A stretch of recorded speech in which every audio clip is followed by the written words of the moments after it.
Blogtalk Radio. Hello, everyone. Welcome to Laurie Smith on Blogtalk Radio. Good evening. It is 10 o'clock p.m. here in Calgary, Alberta. It's Tuesday night, November the 22nd. I'm glad to be here. This is One Child Abuse Survivor to Another, the journey. I just wanted to talk about the last 2 years here on Blogtalk Radio and thank everybody for tuning in to my shows. You know, I had a lot of people tuning into my shows, and some of you know who you are, and some of you are my friends, and some of you I don't know who you are. And there were some therapists that were listening to my show, and some psychology students, and students that were preparing to go into, you know, the possible field of counseling and becoming a therapist and whatnot. And you know, I appreciate everybody who took the time to listen and still with me on this journey 2 years later. You know, it's a lot. It's a really it's amazing to me that many people tuned in. I had over 42,000 shows listened to, and I did about 850 shows in 2 years. And tonight is my 2-year anniversary on Blog Talk Radio. And so, yeah, I just thought I'd do a show. It was a 2-year journey that I was keeping progress on of myself. This morning show that I was doing in the mornings for 2 years, Monday through Friday. Missed a few here and there just over the 2-year period, not very many. But I did, you know, miss the odd one, slept in through a few. Went on a little vacation for a few days and missed a few there. But mostly I was there for 2 years talking. And I'm still doing those shows. But, you know, it was something that I was keeping track of, my own healing journey as a survivor of abuse, right, of child abuse. And I was keeping track of, over this 2-year period, of how I was doing, you know, monitoring my progress and seeing how I was feeling, and whether or not this was helpful for me, you know, whether or not it'd be possibly helpful for another survivor, just for encouragement really alone. You know, I'm not a therapist or counselor, and I did put that on my website.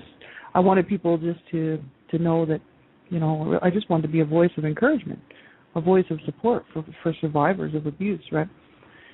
And, you know, there's so many people out there who've been abused. I mean, when you look at the stats and whatnot, it's not a show tonight about stats, but there's so many of us, and there's so many people who will not get any help and who don't trust the system, and they won't reach out and get a therapist or a counselor like myself. I did all my stuff self-help, really, with the last final piece being done by some work that Beverly Searle put out called Forgetting Talk Therapy.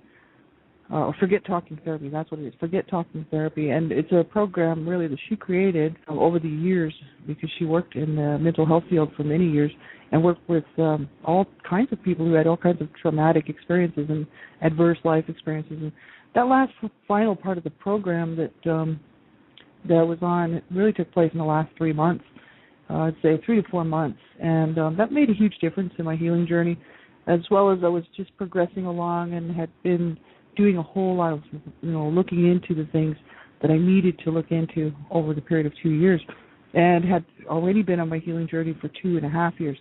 So April 2012, I'll have been on my healing journey for 5 years. So it didn't happen overnight. This is not something that happened, you know, and I just snapped my fingers and I felt better. You know, I wish it was. I wish it could have happened that way. It would have been a lot faster and a lot easier. You know, it took me a long time to process the information I needed to process and to allow myself to feel what I needed to feel in a healthy environment where, you know, I wasn't self-injuring and I wasn't hurting somebody else, and you know, in a safe environment, right? And so it was a great opportunity, you know, really to people, you know, and also just to provide some validation, you know, for so many people and so many survivors of abuse, whatever type it is, just don't have anybody to validate, you know, what they went through. And so sometimes it just helps to listen to someone else who's been there and understands and knows, you know, how hard it really is. Even if they don't carry on a conversation with that person, there's almost it's almost a commonality. It is a commonality of possible, you know, same type of feelings, same type of thing that a person would experience, right? And so that's why I did my shows on Blog Talk Radio. I had somebody in my chat room the other morning saying, does it really help you to talk about this stuff on Blog Talk Radio, on the internet radio? And I didn't see the question until I was done, otherwise I would have answered it. But it did help me a lot because I needed somebody to know what happened to me, and I didn't want to go to traditional therapy. I didn't trust traditional therapy at the time, especially 2.5 years ago. I think now, 2.5 years later, I would have a much more understanding, much more faith in the whole thing and trust the system a little bit more than I would have then. There's still, there's always the issue that what if I found a therapist that that didn't work for me, or that I just couldn't work with, or, I don't know. It just self-help just seemed to be the way for me, and I would never suggest that for anybody else. It's a person has to do what they need to do to get better. You know what I mean? So it's whether it's going, and actually going into the traditional, counseling and therapy and whatnot, or just, group support, whatever it is, right? But we all are different. We all have different needs. We all have different things that will help us, right? So, this last 2 years, it's been a journey. That's why I called it a journey. And I wrote a book just recently and put it out, hopefully it will help other survivors of child sexual abuse and incest to know, first of all, that they're not alone, and that there is help out there, there's hope out there, and not to ever give up. Searching for that peace, searching for that place of of some sort of comfort in our lives, some sort of peace, right? We're all different. We all need different things, I came to a place just within the last week. This last week, I would say, we came to a place of acceptance, and that had never happened to me before. I really had never accepted what happened to me as a child, and I didn't want to accept it. I didn't want to accept what happened to me, and I came to a place of acceptance as far as myself goes, my self-worth, myself, my feelings about myself, I mean, what happened to me as a child was completely unacceptable, and it will never, ever be right. We can't make abuse right, and we can't make it okay. Abuse is not okay. I don't care what kind of abuse it is. It's not okay. I don't care whether it's verbal, emotional, psychological abuse, whether it's child sexual abuse, whether it's physical abuse, abuse against adults. Abuse is wrong, right? And we can't make it right. And so, that part of me, I couldn't quite get myself wrapped around the acceptance part, as far as accepting, this whole thing, right? And being okay with where I'm at in my life, And this last week, I was able to do that, and I finally understood what it was for me, which was just accepting myself. What a huge transformation. 4.5 years ago, almost 5 years ago now, I was sitting on it to self-injure, and I was planning my suicide again, which I had been doing my whole life. And, 4.5, almost 5 years later, I'm sitting here in the same apartment, not in the same couch, but the same apartment, looking at the same walls, going, you know what, I finally accept myself. I'm okay with myself. I love myself. I can find this peace that I was searching for. I can find this love, this self-worth, this self-love, and being able to love other people, being able to find worth in this life, and to be able to carry on and move forward and find joy, about being alive. I used to have a sense of joy. Even, as far back as my 20s and whatnot, I could still experience joy. But it was because I was not facing the abuse that I went through. I sort of had tucked that underneath, and that was what was destroying me from the inside out. And so when I started my healing journey, I realized that I needed to pull all that stuff out, and so that I could, once again, feel real joy, and experience real joy, and be happy to be alive. Because in my 20s, I was still planning my suicide. I was actually throughout my 20s and into my 30s was planning my suicide. So, there's a whole lot of problems underneath there all the way through, and I finally worked it out by just dealing with it.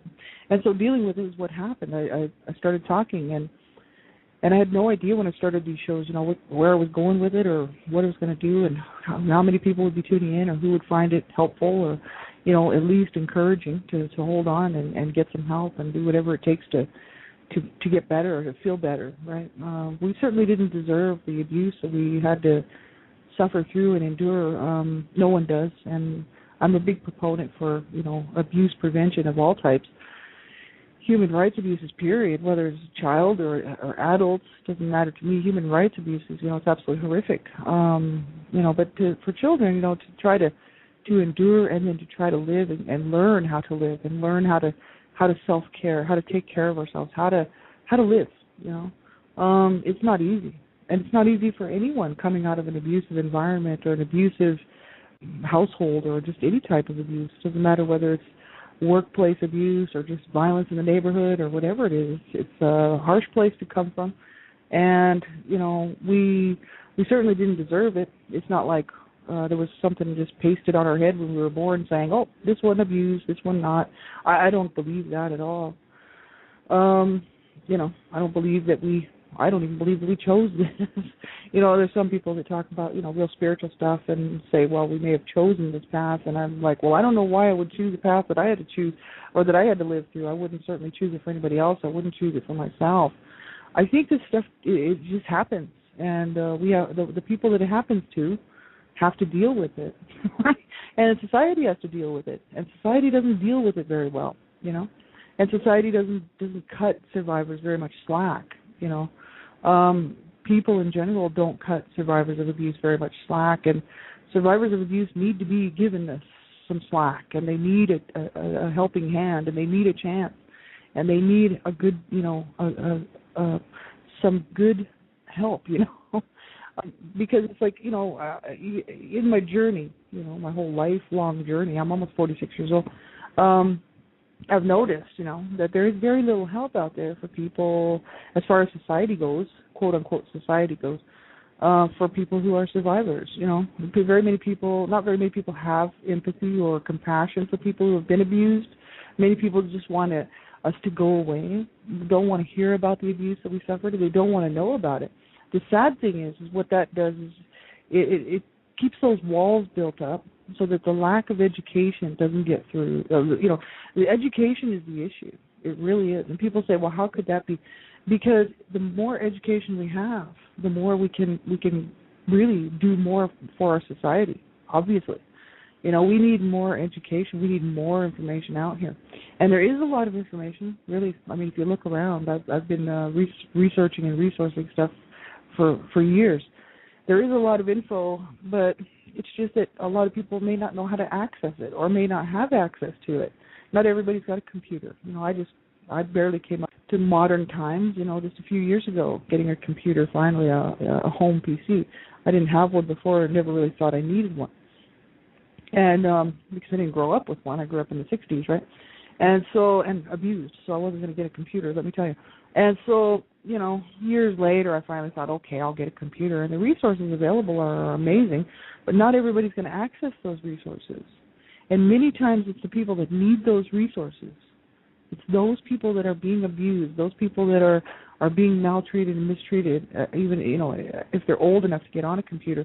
They're the ones that can't access the information because they don't have a computer or they're not able to get a hold of a computer. And they're the ones that need the help. They're being abused, and many of them will lose their lives tonight, right, tomorrow. This is the reality. And so I'm looking at the whole picture. Like when I'm looking at this whole thing, it's not just all about, the journey that I had to endure. I'm quite well aware and have always been aware that so many people are being abused, whether it's children or men or women, mainly women, but there are some men out there as well. And, it's sad. It's really sad that society would want to shut everybody up, but it's just par for the course. Let's keep it under the carpet. Let's keep it hidden away. No one wants to know about it. Why? Because it's ugly, right? It's ugly. Nobody wants to see that ugly child. I wrote my book just recently and published it on Lulu, self-published, and it's not necessary. It's not for the money, really. I mean, those books hopefully will be there, even if I pass on and leave this earth.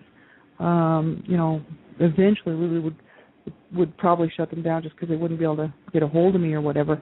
But the thing is I just want people to get a hold of them, and the most inexpensive way to get a hold of them is just downloading the actual book, and it's quite inexpensive to download those PDFs. But the book itself is a little bit high price, and that's because of the prices that Lulu charges to do the book in the first place. There's a minimum that you can go, where otherwise, I think I should just really put them out for free. But the thing is I very well may do that. The issue is that we've been silenced. So I had that question in my chat room. Did it really help you to talk about this stuff, on Blog Talk Radio, to share this with people that, with listeners and whatnot? And absolutely it did. And not only that, but what it did do, what it does, is open up people's minds, really, to what goes on behind closed doors in a home where a child's experiencing abuse. Because so many people are okay, so many survivors of abuse are okay saying, I was abused as a child, but that's it. They won't go because they can't go into the details. It's too painful. It's too hard. They may not have intact memories like I do, They may have been too young, and they may have been extremely young when the abuse happened, and their memories are from a 2-year-old or a 3-year-old's perspective, whereas my memories are really cognitive from about 4 on. And so, real cognitive. I mean, I can pretty well tell you what I had on and who was where and where the furniture was placed in our house. Like, I remember everything. And I did keep accurate record in my mind of all that stuff, and I believe it was insane. That's the problem, because my home was insane. My parents were both mentally ill, and they were psychotic as well. My dad was diagnosed at the time that they were brought up on abuse charges. My dad was diagnosed borderline schizophrenic, but I think they misdiagnosed him. He's totally schizophrenic, and borderline personality disorders and all kinds of issues. My mom was diagnosed manic depressive, because my parents were both brought up on abuse charges, and they were made to go get psych tests, and they were made to go before the courts. We were almost removed from the home. And back in the 60s, they were kind of like, well, okay, we'll leave you the kids in the home, because my mom begged and pleaded the courts that we get to stay, that she gets to keep her kids, and she put on a good show. And so we were allowed to stay in the home, and the abuse just continued on after the social workers were gone.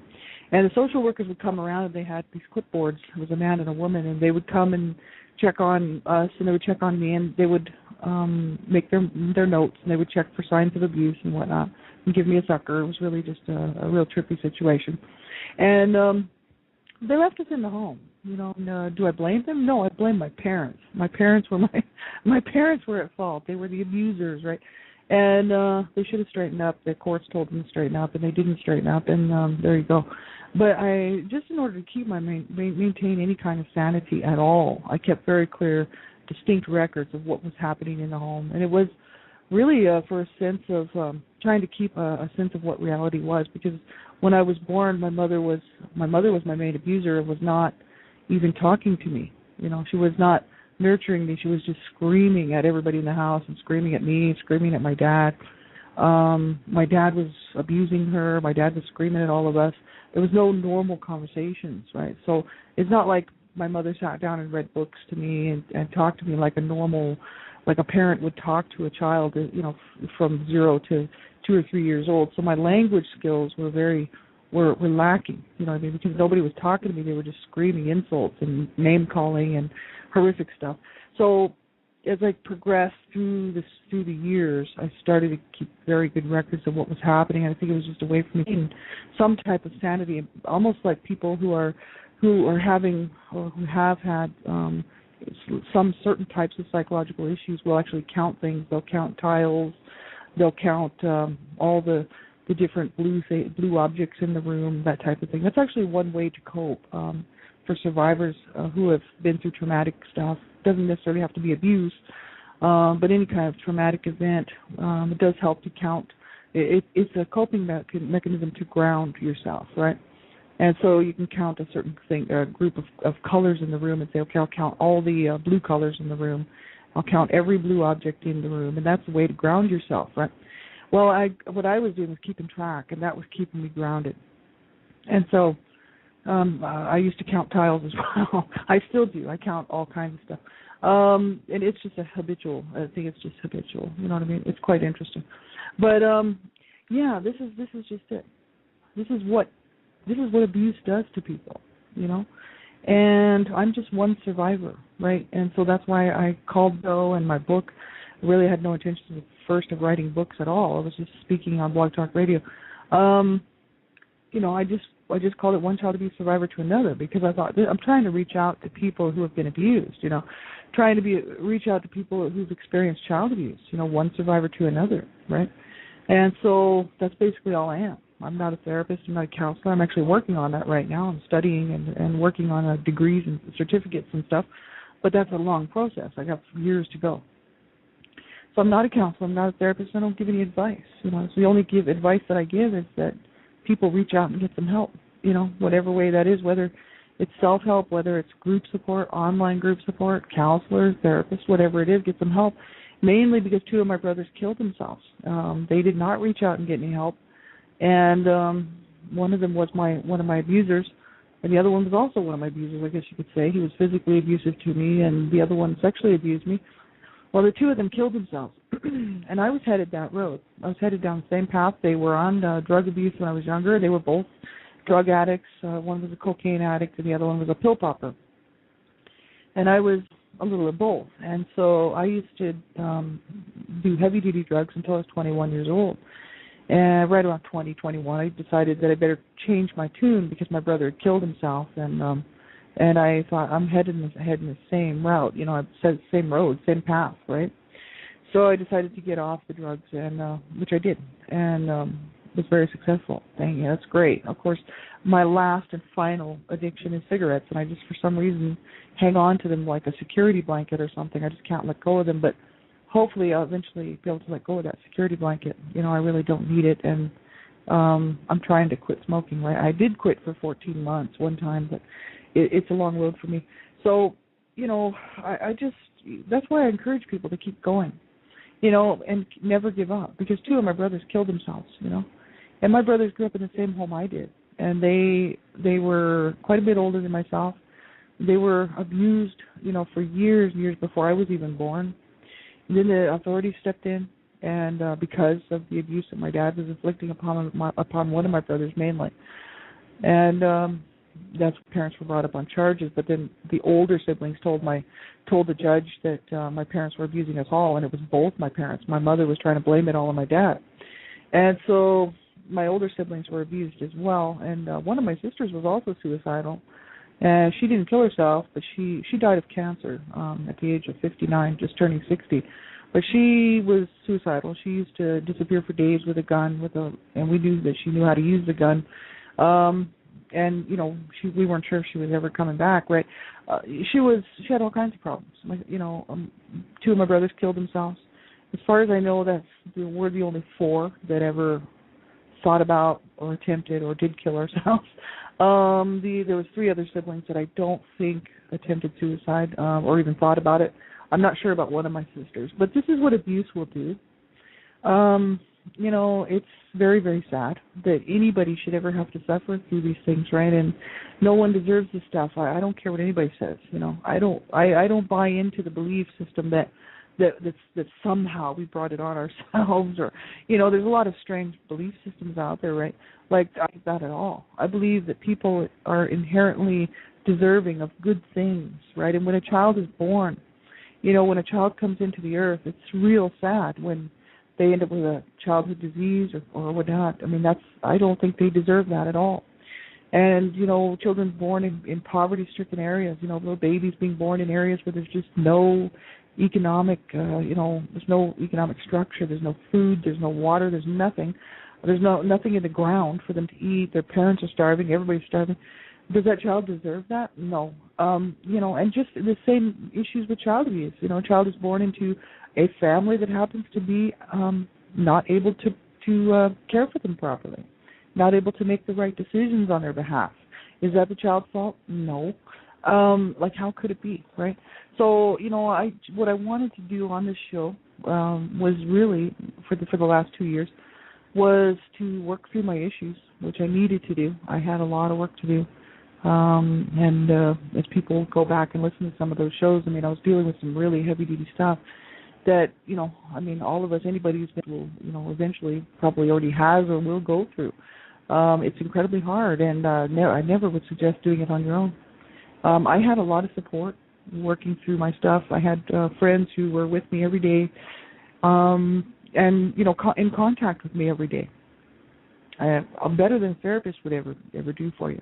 Better than, like a counselor or therapist might see you once a week or once every 2 weeks. But I had friends in contact with me every single day, just to make sure that I was okay. How was I feeling? Did I take my vitamins? Am I sleeping? How am I doing? Because these are my friends that have been with me on this healing journey for 2 years, right? And mainly Gypsy Witch, which is her not her real name, maybe a spiritual name, but her real name is another name, and she lives in Australia, and she's my good friend here every day with me on my shows, and in the morning mainly, and for my healing journey, and she's really been the main source of support for me, as well as other people in the background. There's been a few others that have been tuning into most of my shows, but Gypsy Witch has been here through the whole thing. Real art system for me as she works with survivors of abuse, and she's helped so many people and so many survivors of abuse in Australia. And so, it hasn't been like I've been completely on my own. I have had a lot of support from people and a lot of good feedback from people. One of my blogs, One Child Abuse Survivor to Another, on Blogger won a top blog for 2010 for child abuse. It was a top child abuse blog. That was awesome. That was a great honor because I never considered myself to be a writer. I put out 3 books, mainly all about my story, because I wanted people to know the truth, really. I didn't want to go to my grave with the truth, and that was really why I wrote those books. I wrote one as a blog first, and then a friend of mine who is an author, best-selling author, encouraged me to write and encouraged me to keep writing. And so, I took her up on that, and I said, you know what, okay, I will. So she published my first book, A Life of Death or Redemption, and then encouraged me to keep writing. So I wrote the Levita Juby's book, and also this latest book, One Child Abuse Survivor to Another, The Journey. And that's mainly all about the child sexual abuse and incest that I suffered and had to do to get through, to allow myself to deal with it. It was difficult. The whole journey, the whole process was very difficult because it was very painful. I didn't want to look at it. I didn't want to think about it. But I knew I was going to have to deal with it at some point. And whether I dealt with it in a therapist's office or here in my apartment, but I needed to deal with it, and I needed to allow myself to go through what I need, to feel what I need to feel, to go through it and feel what I need to feel about it, because I hadn't done that. And when I was 8 years old and I had been sexually abused by my brother, I just shut the door on that little person that was abused me. I basically closed the door on her and moved on. And I had to, because I was being abused by my mother, a lot of physical abuse at that time, as well as verbal and emotional, psychological abuse. And so in order to survive, I really needed to be able to have my wits about me, and I was already having a hard enough time. So when I was 8, I don't think I split, but I definitely just shut the door on it, and I pushed it down. Didn't want to think about it or even deal with it. So that's where it got stuck. It just got trapped, and I got trapped back there. So I had to learn how to open up that door and allow myself to go in there and rescue myself from that point of wounding, right? So I was working with a lot of inner child healing work, which, some people, even when I started doing it, I was like, well, I don't know, this sounds kind of strange to me. Is it really something that I need to do? I just didn't know if I even needed to do that kind of work, right? But I started really looking into it, and I started to realize that, it was very, very helpful, So we have about a minute left, and I only have half-hour shows now because I had to go to a free account. I just can't afford to pay for the shows anymore. But, hopefully that'll change, and I'm hoping next year if I can get a permanent job and I have a steady income, I'll be able to go back to a paid account here and do longer shows. So the show is not going to stream anymore, but I may continue to talk on here for a few more minutes, and then if anybody wants to catch the archive, you can. And I appreciate everybody who's listening to the archives as well. I have a lot more archive listens than I do live listens because of my shows are on at strange times, early in the morning, late at night, because I work, right? And so many people do tune into my archives, and I can't tell you what that means to me, that people go back and listen to my archives. That is awesome.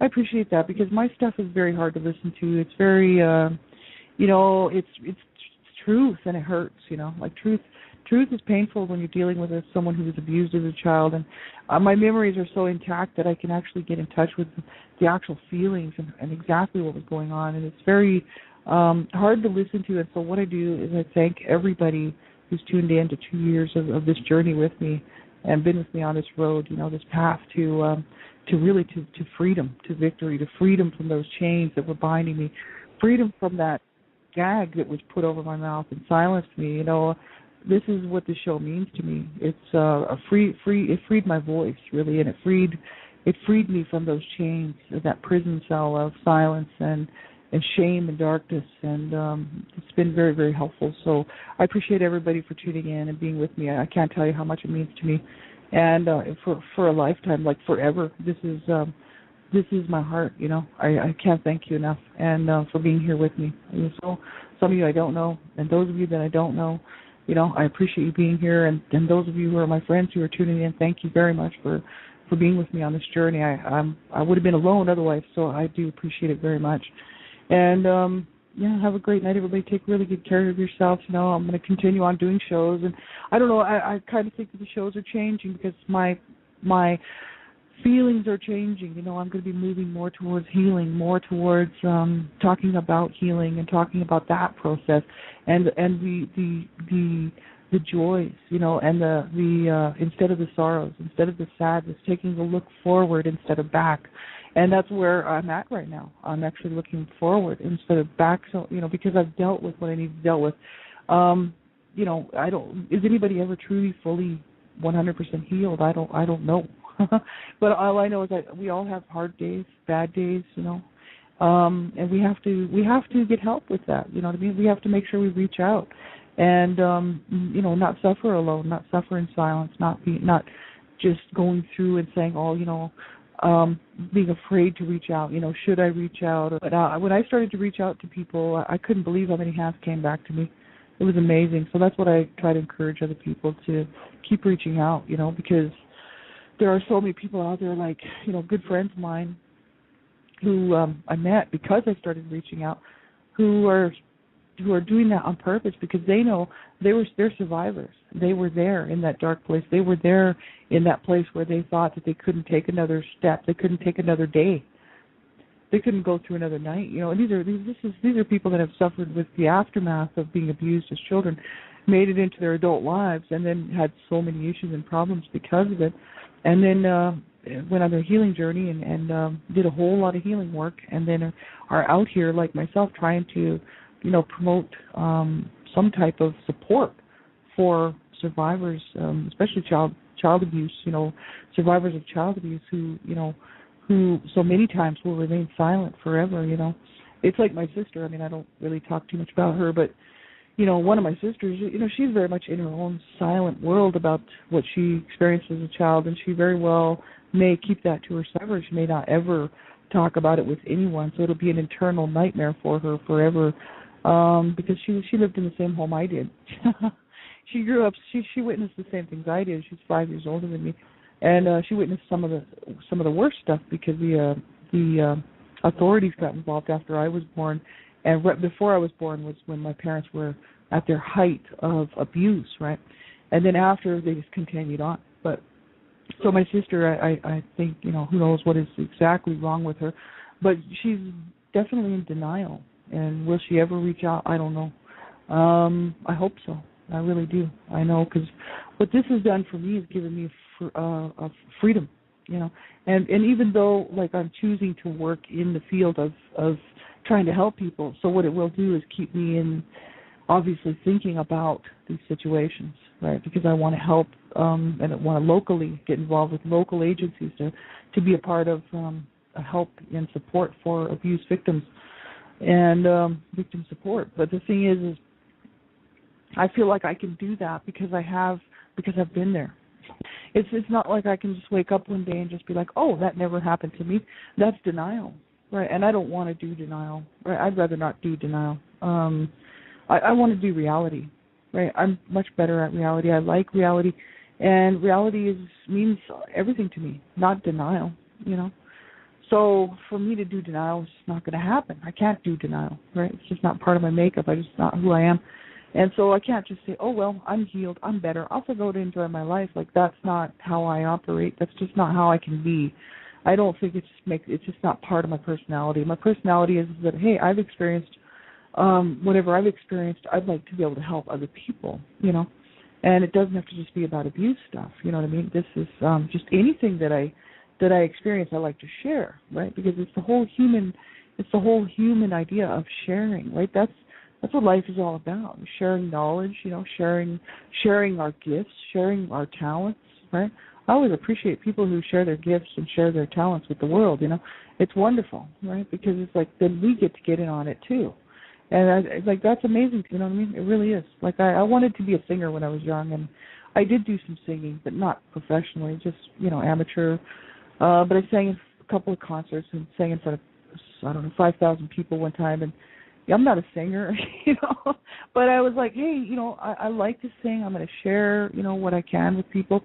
And so that's, I think people that share themselves, it's such a wonderful gift to us all, I've always appreciated people who will step out, of that box that says, oh, I just have to sit here and not show myself to anybody and just be in this box. And I always appreciate people that just pop out of that box and say, you know what, I'm going to share because I have something worthy to share. I have something worthwhile to share, and that's myself. That's my gifts, my talents, right? Because we all have gifts and talents. We all have things that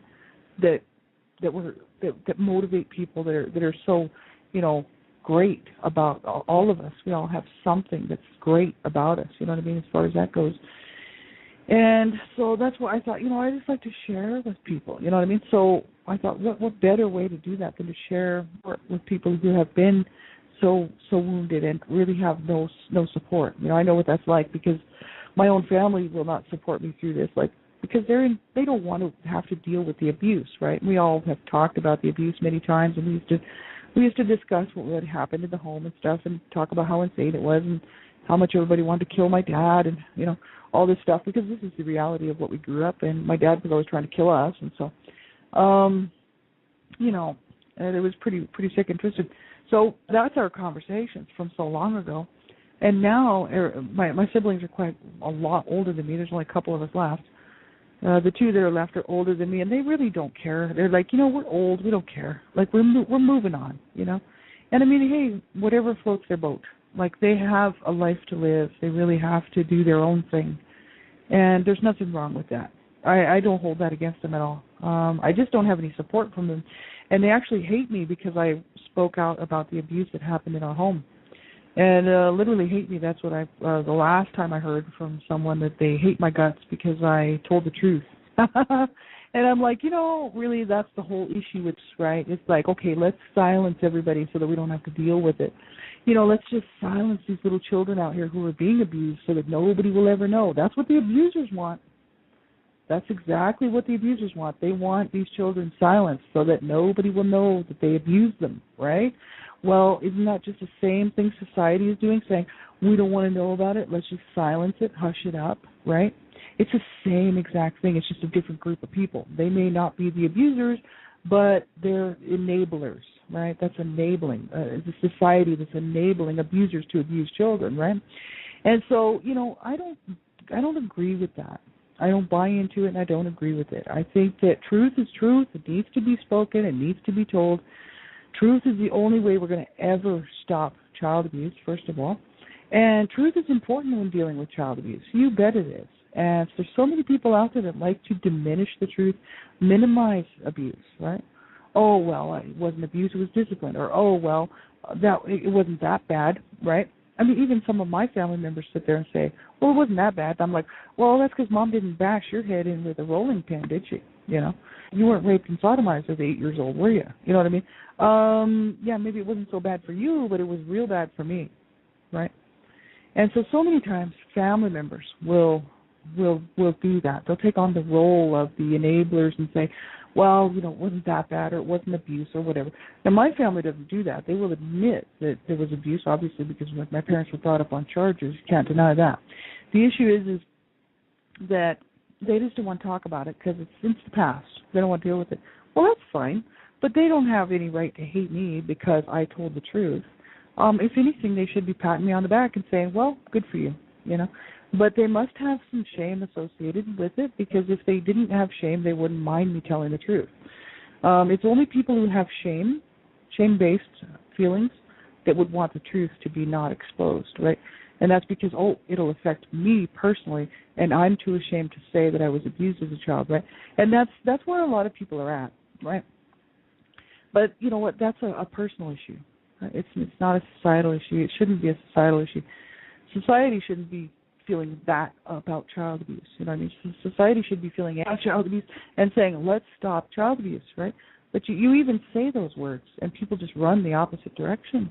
Because I do a lot of child abuse prevention work, obviously, and I tell people what I do. Child abuse prevention is public speaker mainly, and people just kind of, oh man, I don't want to hear about that. Now I have had lots of people actually say, that's awesome, I want to hear more about it. Good, what are you doing? This is great, you know, and that's the proper response, right? Not this whole idea of, oh, that's too scary of a subject, let's not talk about it. Well, what that tells me is like, you know what? That's too scary for you. Try living in my shoes for about 10 minutes.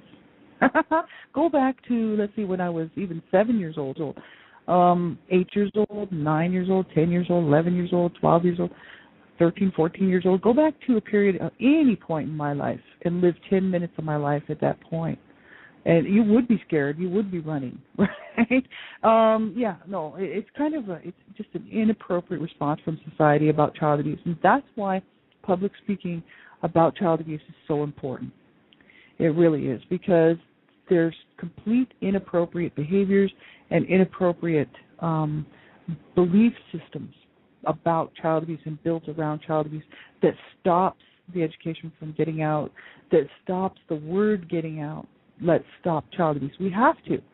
People are out there fighting to save children's lives, trying to find a cure for childhood diseases and cancer. There's no problem with that. But when you say, let's save children's lives, we must stop child abuse, people run in the opposite direction, right?